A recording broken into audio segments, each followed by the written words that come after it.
Hello, hello, hello. Happy Wednesday. Happy Women's Wednesday. It's your girl Soul back at it for another installment. Today I'll be joined by Unique Jordan, a licensed counselor. To talk about building your confidence. We're going to get right into it as soon as we get Unique on here. There is a lot going on in my background, so I want to apologize in advance for any extra extra noise, but it should be relatively quiet for the most part. So yeah, yes. Those of y'all who do not know, I am one of the community health influencers for Whitman-Walker Health, as well as a art educator for the corner, which I'm in right now. And we're currently we're currently having an exhibition in the corner, which is the new cultural center for Whitman-Walker, called Stay Alive to Life. It's a series of 255 posters in response to COVID by Piotr Szlasky, a Polish artist based in Minneapolis in response to COVID. So you should definitely come down and check it out. It will be here till June 27th, and we're open Thursday through Sunday. And I'll also put our Instagram in comments so that you can check that out. And adding our guest. Hey, oh my God, Hey, so beautiful. thank you. I figured I'd wear my zebra print today since we're talking about confidence or whatever. Yes, well, thank you so much for joining us, Unique. Yes. Let me go ahead for our intro and then Go ahead. get started. Yeah. Yeah. During the past few months, Whitman-Walker's Community Health Department has expanded its outreach efforts to the social media platform. We cover various topics about HIV, STI, sexual health practices, access to care, social determinants of health, and general public health intervention. Our series of outreach sessions also focuses on the current pandemic, COVID-19, and the ways to manage your sexual, personal, and mental health. The community health, as well as all of the Whitman-Walker Health team, is here to educate and support you. And before we begin, I just want to share a quick disclaimer. The views and opinions expressed by the guest speakers, including myself, on this Whitman-Walker Health Instagram Live are those of our guest speakers and do not necessarily reflect the official policies, beliefs, stances, or positions of Whitman-Walker Health.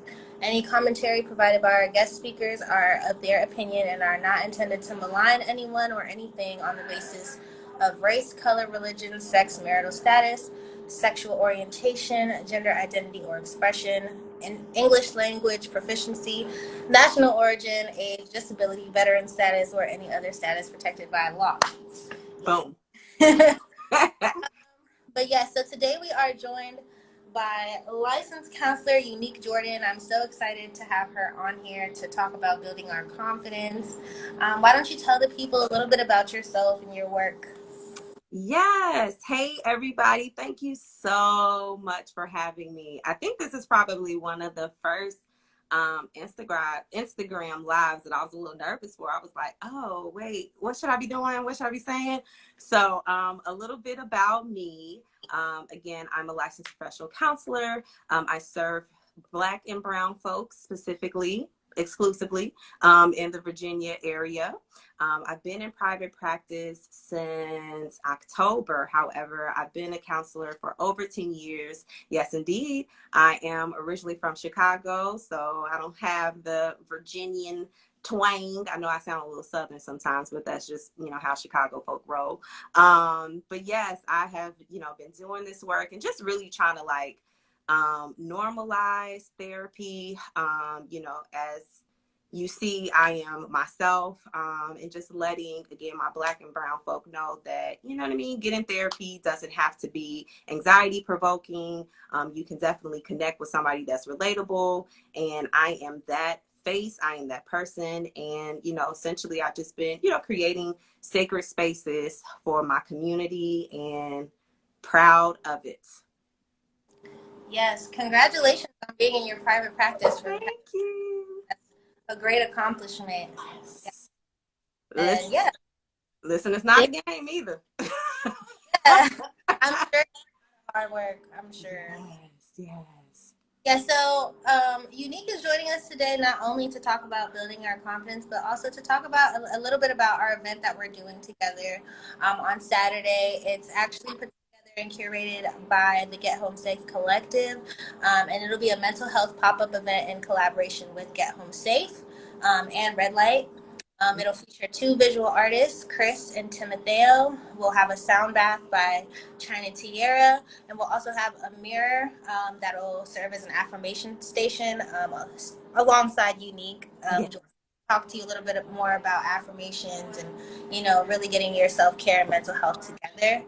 And then we'll also be giving away 100 free meals in Yeah. partnership with Red Light Districts. Y'all want to come and get a free meal. I Yes. know you want to get your mental health together, so come check out the exhibition Yeah. and then participate.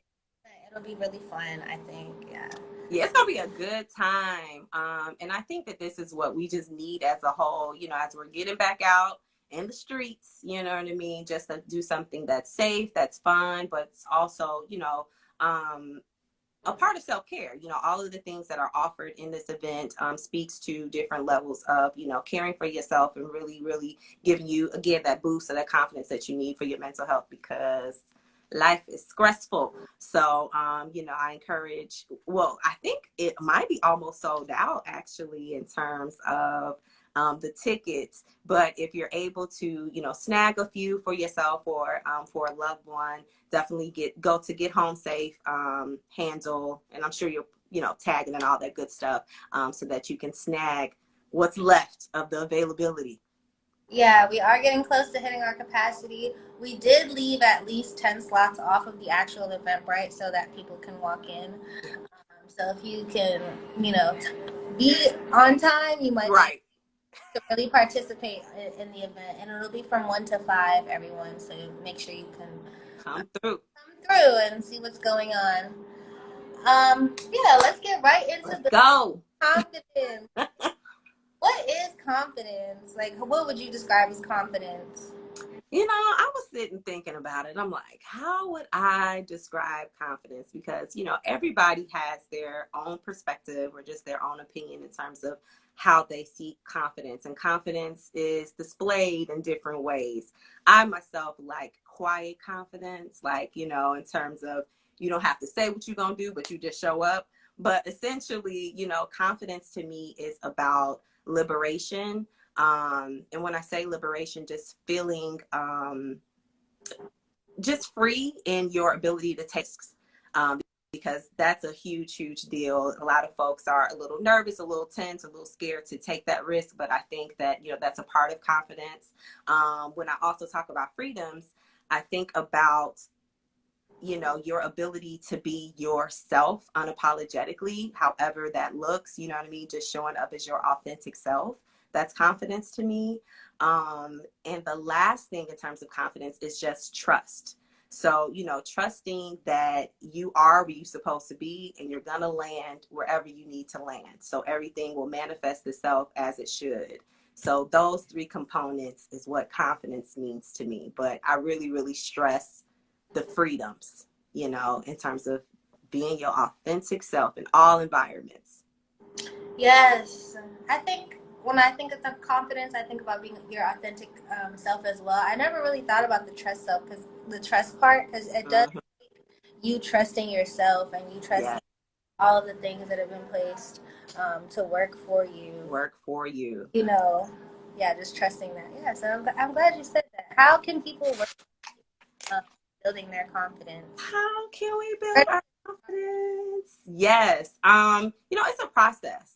It's definitely a journey, but I think that it comes with learned experiences and, trying to figure out what works and what doesn't work. I think, when we talk about confidence, it's also important to kind of identify some of the barriers associated with confidence, because fear holds a lot of us back from doing various things. Like we fear we'll be judged. We fear that, we'll be rejected. We fear that people won't embrace our uniqueness, and just really like the fear of the unknown, I feel like is one of the huge barriers to confidence. So when we talk about all of these fears and, you know, anxieties and all kinds of stuff can kind of creep up on us, I want to talk about this idea of cognitive distortions. I don't know if you've ever heard of it. You're like, no, give me a session. Give me a free session, girl. Okay. So, all right. So when we talk about cognitive distortions, it's really like the way that you perceive the world, but it's in an irrational way, right? So I don't know if you've ever heard the phrase in terms of like your perception is your reality. Yes. Mm-hmm. But sometimes, you know, the way that we perceive things, it can be irrational. And if we're thinking that this is how it's going down, we're going to move in whatever direction those messages are being sent to us. So a lot of times, you know, we operate from with some of the cognitive distortions, you know, all or nothing thinking. So thinking as though like it's got to be this, you know, I got to be all in, or I'm not, you know, look at you. I see you smile. But let me say this. Let me get this quick disclaimer, okay, about cognitive distortions. We all have them, okay? So I'm going to raise both of my hands and say, you know, I definitely have to check myself too sometimes. I was just speaking to one of my clients about personalization is one of the cognitive distortions that we have also. So, you know, taking things personally when it doesn't have anything to do with us, right? But again, we perceive like, oh, dang, you know, did I say something wrong to her? Why was she looking at me like that today? You know, but again, we're really basing our judgments off of like feelings and irrational thinking, not off of facts. So, you know, when it comes to confidence in our perception, like, you know, are we perceiving things in a real way? Or is it the irrational thinking that's holding us back? Like, no, I can't do this. I shouldn't do that. You know, so again, like I said, it's important to think about those barriers when we talk about confidence, because it's important to, one, raise your awareness in terms of cognitive distortions and again how you perceive the world around you, because again you're going to show up how you feel like it's going down, but to also, you know, find ways to reconstruct the way, you know, you're thinking if it's negative. Whew, Chalet, I know it's so much. I know. you brought a therapist on. You brought a therapist on now. So you gonna get it. It is. I'm glad you shared that. Thank you for that. You talked a little bit about like the quiet confidence. Can you tell us a little bit about the difference between confidence and arrogance and like that loud, boisterous? You know, yeah, I know, because we got some people out there in the streets. They're a little arrogant. It's asking to be. Sorry, these lives are sending me messages saying that you want to be in my life, but we're together. But yeah, when we think about arrogance, and this is again my viewpoint, my opinion on it. Sometimes arrogance can be working from a space of lack of confidence, right? So I have to be like big and tough, and you know, really try to overspeak you and not really hear you, right? So when we talk about arrogance, like there's a block in terms of like being able to receive information, hear information, respond to information because you already know it. And I feel as though with arrogance, it really it can be dangerous because it stunts your ability to grow, learn, and again, just be open to other people's perspectives. And again, just for you to learn new things. But if you feel like you got it, go ahead. Some of arrogance can be working yes. from a place of low self-esteem. Yes. What's the difference between self-esteem and confidence? Like, what is self-esteem? Right. So I think that self-esteem is really like the foundation, and confidence is kind of like that partnership or that, you know, building on to your self-esteem. But it really starts with how you see yourself and how you show up in the world. So when we talk about self-esteem, there's a lot of components that goes into how we got to this space in terms of how we see ourselves. And I think a lot of times we have different versions of self, you know, and I break it down into like 3 perspectives. So self-esteem could be, or how you show up in the world could be like how other people see you. what you project in terms of like what you are giving out, and then that internalized sense of self also, because we all, you know, can sometimes wear masks out here in the streets and not being transparent. But, you know, there's levels to our self-identity and how we show up. So when we talk about self-esteem, there's so many things that have gone into it. And I think that it's important to explore what contributes to it. So, you know, we've talked about before in terms of like body image. We won't get too heavy into that today, but, you know, sometimes we compare ourselves a lot to other people. And, you know, in the whole world of technology and social media, you know, we can sometimes be consumed in, again, just comparing like, okay, well, they got this. Should I be having that as well? But yeah, I know we got some other things to get through, so I don't want to jump ahead. What are some tips that you can give to people to recognize that they have like low self-esteem, and how would you recommend they start working on that? Right. So, ways in which you can identify, you know, if you're having low self-esteem or not. A lot of us are very, very critical of ourselves. And you know, the cliche or the saying goes that, you know, you're your worst enemy. But honestly, you know, in my private practice, I have learned that, again, that internal dialogue that we're having, that conversation that we're having with ourselves can be very, very critical and way judgmental than what, you know, our environments are sharing with us. Another way to kind of like identify if you have low self-esteem is to look at your boundaries. You know what I mean? So when I talk about boundaries, it's like, okay, what limits am I setting with other people? And again, different people in my life. So that can be my colleagues, that can be, that can be my colleagues, that can be my family, that can be my friends. All of these people influence me. But if I have poor boundaries, I'm letting anything and everything rush through and really, really dictate the preferences or how I want my life to go. So another, you know, way of identifying if I may have low self-confidence is to look at, how do I respond to mistakes? Do I magnify them and think like, oh my God, this is like the worst thing on the planet, you know what I mean? Or am I able to take that mistake or take that lesson and, you know, do it differently? So like all of these things, you know, impact or can play a part in someone's self-esteem. Like, again, how do you internalize mistakes? You know, what are your boundaries looking like? Are you critical of yourself? Comparison. How do you deal with guilt? Guilt is another thing that weighs on our self-esteem as well.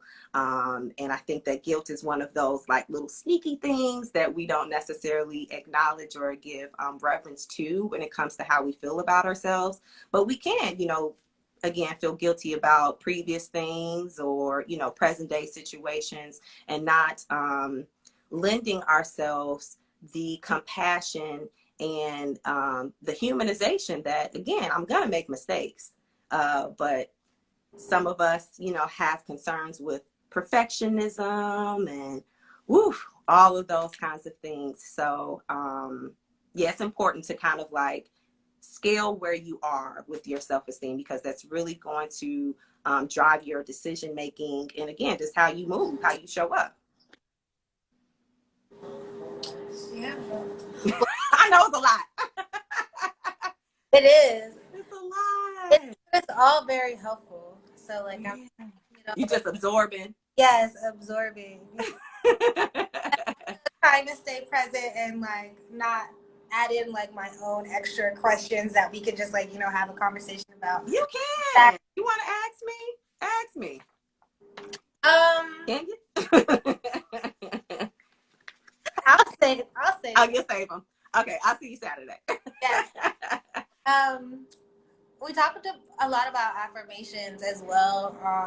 Can we talk about some ways that people can practice affirming themselves? Yes, I love affirmations. So hopefully your followers will, transition and start following me, because every Sunday I post self-affirming affirmations to pretty much like give you that boost to start your week.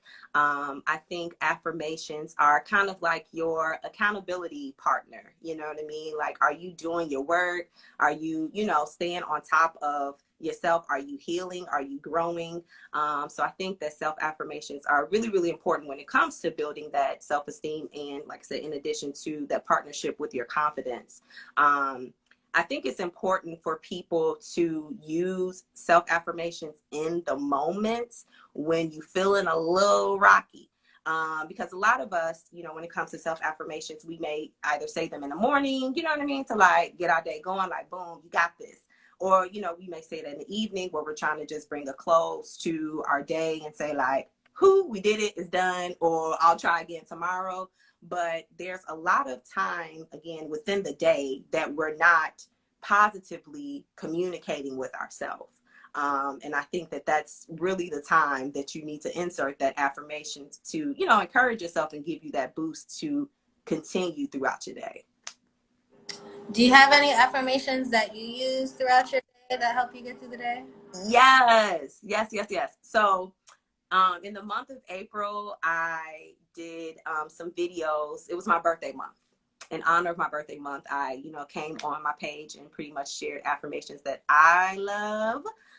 So one of my favorite ones that I probably say towards the end of the day is, I have done all that was meant for today.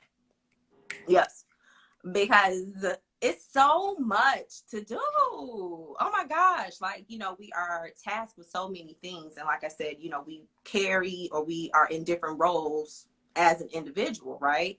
So throughout the day, you're like, okay, did I do this? Did I do that? Blah, blah, blah, blah. And then once it gets to the end of the day, you're like, dang, I forgot to do X, Y, and Z, or I didn't finish, blah, blah, blah, blah, blah.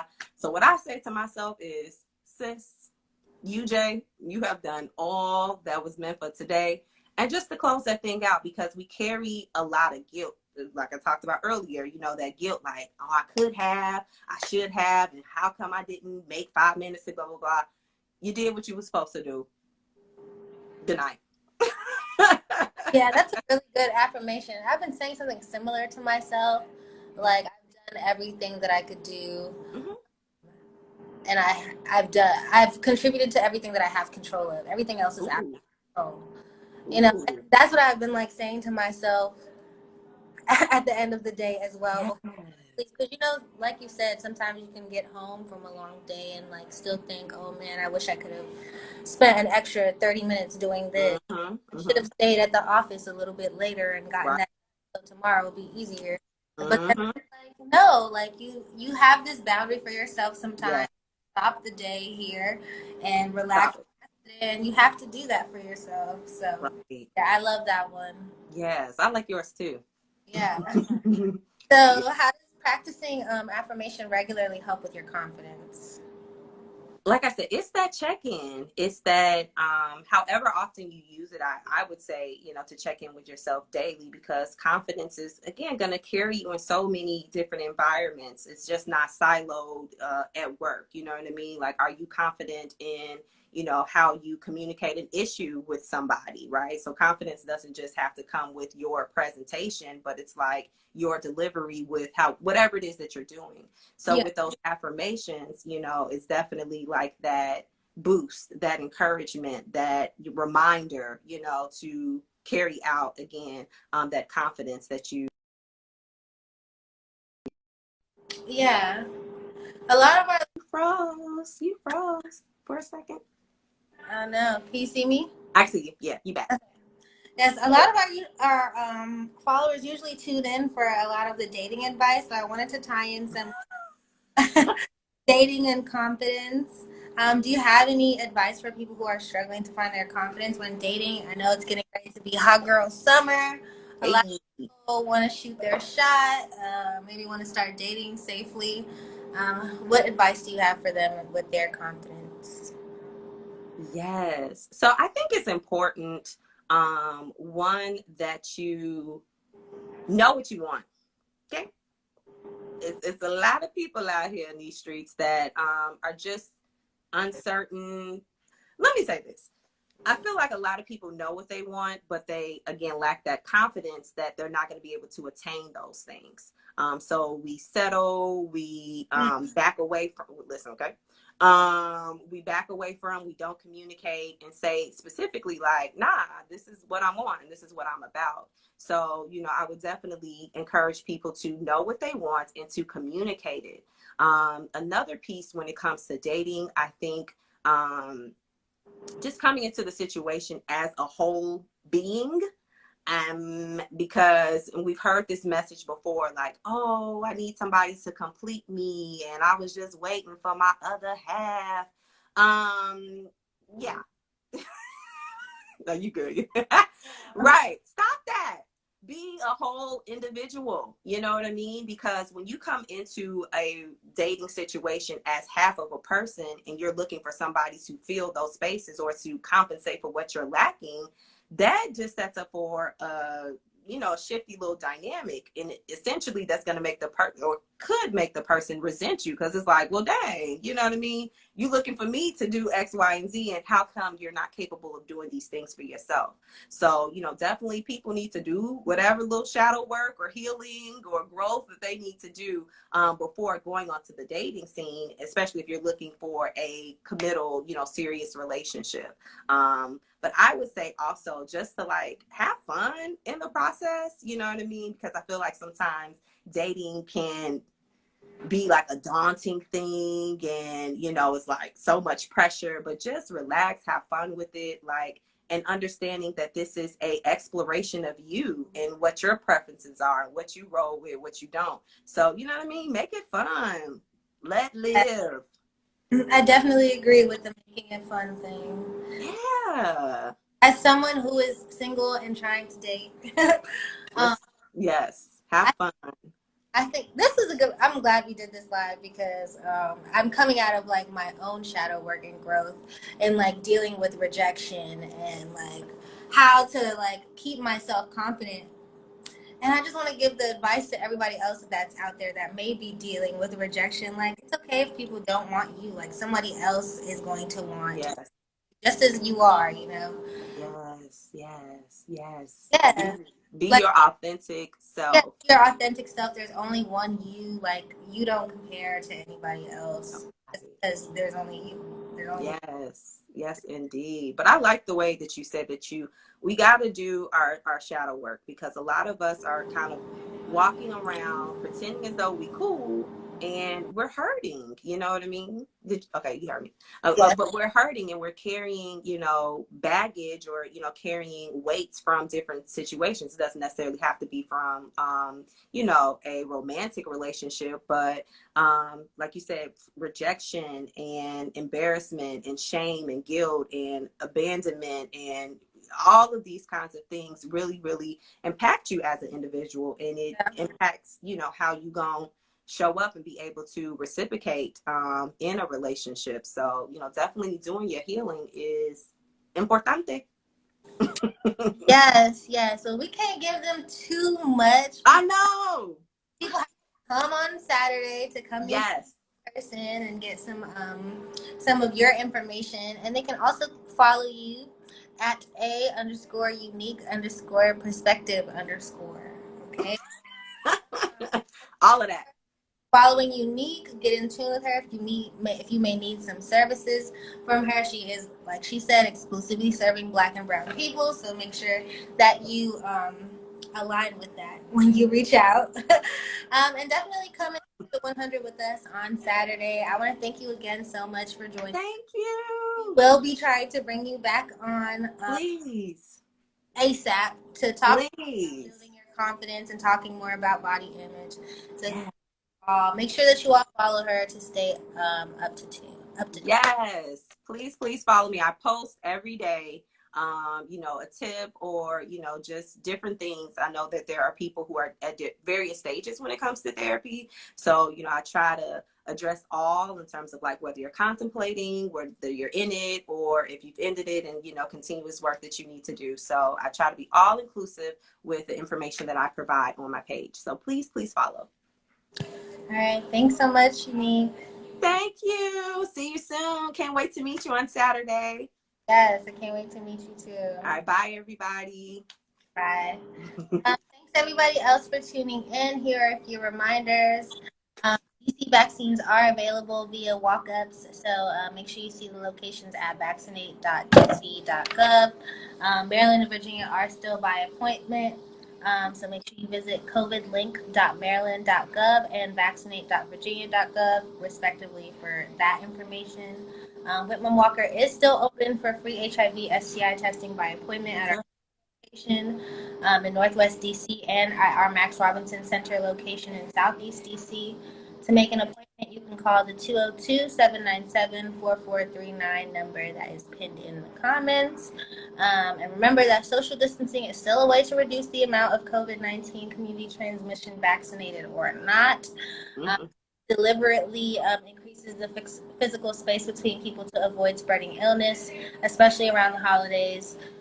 Especially now that it's getting warmer when people want to start traveling. Make sure that you're staying 6 feet away from other people when possible. Wear a mask in public. Avoid places with large crowds. Encourage working from home if possible. Speak with a loved one on the phone or over FaceTime instead of in person.